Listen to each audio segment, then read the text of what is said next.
Hey there! Welcome back to Reddit Dating, best channel for cheating stories. Make sure to like and subscribe the channel for more spicy stories. Cheat on me, you deserve what's coming to you. This all happened around 5 years ago. My then wife and I had been married for around 3 years at that time. She was raised in an extremely strict Christian home. Her parents disliked me because 1. I am not religious and 2. I am a Democrat. They did all they could to persuade her not to marry me, but it was futile. In retrospect, I wish they had persuaded her not to marry me. My wife started to withdraw at some point during our marriage. We went from having 3 times a week to 3 times a month to once a month. She informed me that she didn't like having that much and that she just did it to please me. What I didn't realize was that she didn't want to spend so much time with me since she could get it elsewhere. How did I discover this?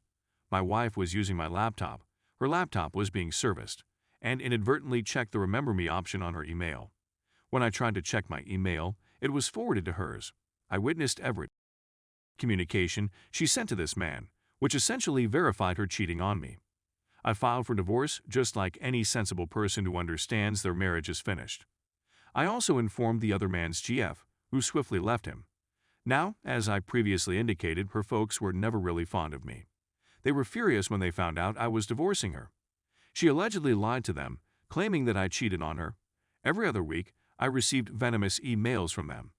After our divorce was finalized, I informed her parents of her infidelity and provided them documentation. Her father emailed me to apologize and express his disappointment in his daughter. I just had one response: you now have a better understanding of your daughter's personality. Please do not contact me again. Since then, none of them has contacted me. A year or so after our divorce, I get a lengthy email from my ex with the subject, "Thanks." I expected it to be some kind of thank you note, but it was far from that. Some of it included things like, "Thanks for making my parents hate me," "Thanks for forcing me to cheat on you," and "Thanks for destroying my life." That was the last I heard of her. Her parents had abandoned her, and she was the laughingstock of the little village where she grew up. According to Facebook, she now resides in Australia, but given that she hasn't posted anything in 3 years, I may be mistaken. Also, do you recall the girlfriend of the person with whom my wife was cheating on me? That lady is now my fiancé. I.win. Story number 2. Their photos were sent to me by the other woman. We've been dating for 4 years. I've always thought of him as a morally pure and honest individual. We've broken up many times, yet we always get back together. This year marked the end of our longest breakup, which lasted 4 months.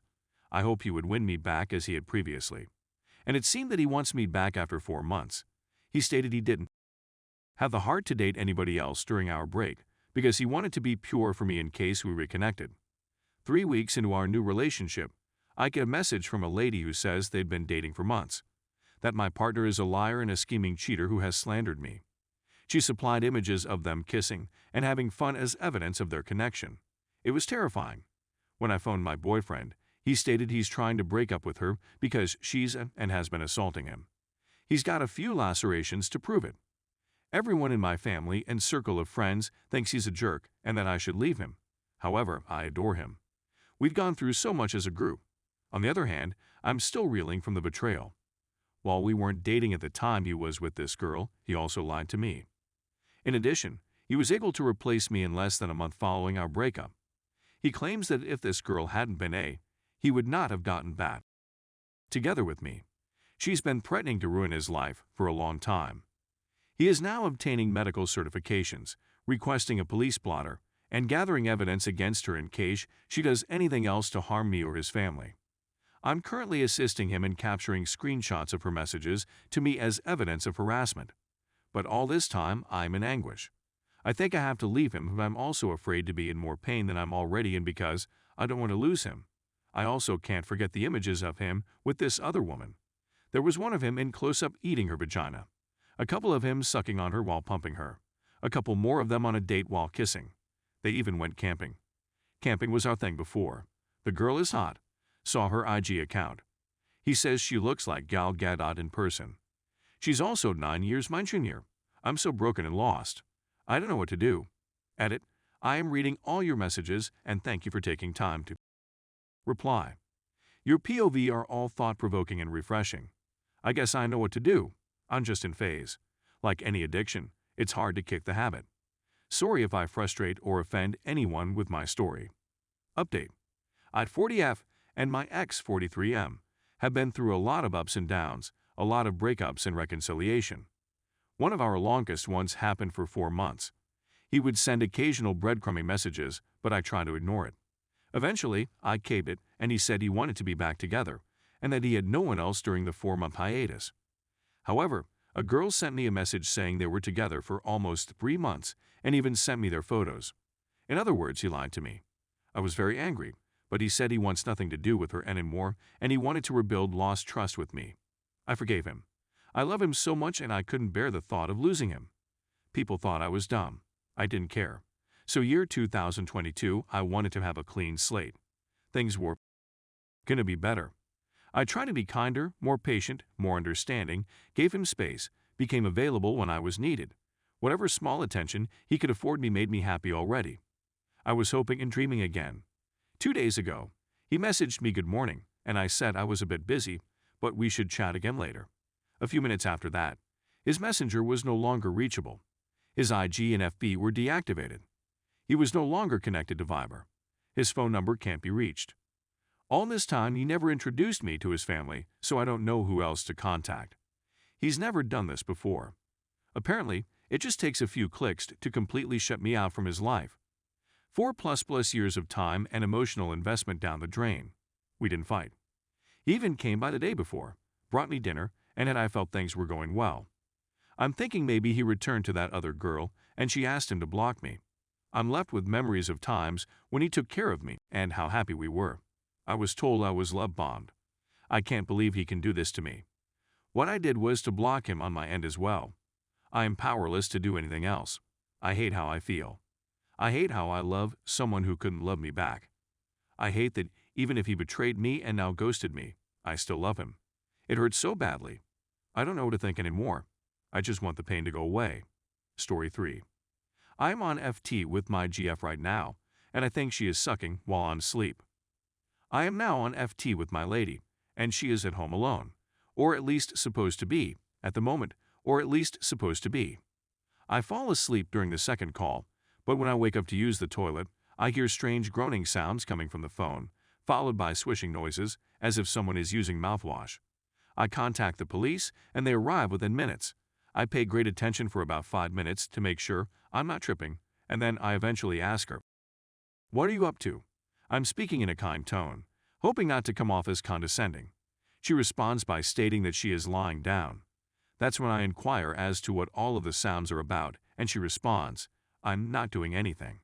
After that, I'm a pile of quiet ash, and she claims I'm still unwell.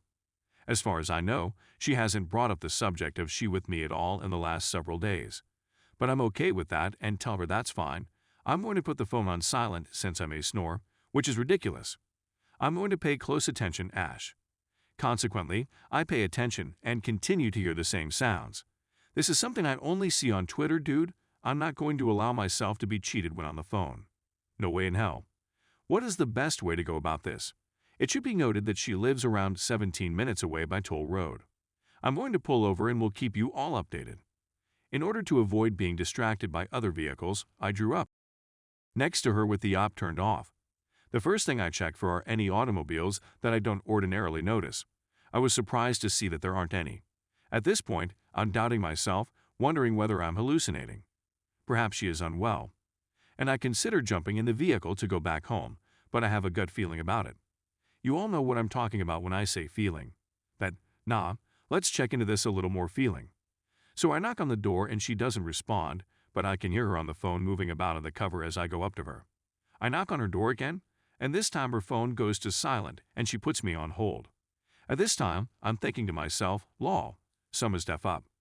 It takes her a while to answer the door, but the expression on her face is wonderful. I'm simply saying, I really wanted to come visit you. In which case she's like, oh my gosh, what are you doing here? I'm just chilling with At, and it's a little weird since I can sense she's very uncomfortable and doesn't want me to come in with her yet. When I attempt to force my way into the room, she blocks my route. For almost 30 whole seconds, we maintain eye contact, and then she continues, I'm not permitted to have anybody inside. even though she's sneaked me over to her home countless times and her mother's and even let it when she's away. So I say, "Ick, I'm not trippin', but something is wrong, and I'd want you to allow me in." As I step into the room, she places her palm on my chest and says, "Nuo, you're behaving crazy. There's nothing wrong with you. And I despise being taken advantage of, therefore I'm like Ite." And then you begin to walk away. During my walk away, the FT call is terminated, and when I glance at the door, she is still there. Although I first dismiss it, as I stare at her hands, something clicks in my brain. Plus, she doesn't have her phone with her. That indicates that someone else has disconnected her phone. As soon as I get home, I start fiddling with FR. I get out of her path and make my way to her room. I'm late. While I'm walking, I can hear her yelling my name, but I'm not alarmed by it. As soon as I open the door to her room, my stomach sinks, and I truly can't believe my eyes. Like some you see right out of a movie, like this one, I can't believe what I'm seeing. The man lying on her bed is shirtless, with his legs covered by a blanket, and he's staring me directly in the eyes, just as I'm looking him right in the eyes. It's at this point that I notice her footsteps behind me. She hugs me from behind and says things like, "Baby, I'm sorry," while weeping. Now, I'm not a woman beater, but I've never wanted to strike a woman so badly in my life before. I'm still making direct eye contact with him, and he's looking off to the side, obviously frightened as hell. When I've been doing this for approximately 30 seconds, something in my brain simply cracks and I'm no longer surprised. I take a glance at her. She's weeping and on the ground, and I'm staring at him with my eyes. He's sweating profusely just looking at me, and I gather everything I've ever purchased her that I can find in the room and walk out the door with the most composed expression I've ever managed in my life. While walking out the door, she chases after me, yelling about how much she loves me, and I'm not feeling it. I maintain my composure as I go to my vehicle and begin driving away. The whole way back to my house, I'm blowing up my phone. The whole tour through the house, I'm blowing up my phone. If I hadn't blocked her, she'd still be calling me right now. I'm not sure how I'm going to deal with this, but here's what occurred, fam, as it happened. It's her, yet this has to be painful for her. Edit, I've made the decision not to communicate with her again. I was able to get the closure I desired, and I will not allow her the luxury of achieving hers. Further, the man came up to me and said he had no clue she had a partner, and that he assumed she was taking pictures of herself while she was chatting to me, which I thought was hilarious. Somehow, the whole school is aware of what she did, and a large number of people have rejected her as a result. Despite the fact that I do not believe it is a positive thing, karma exists.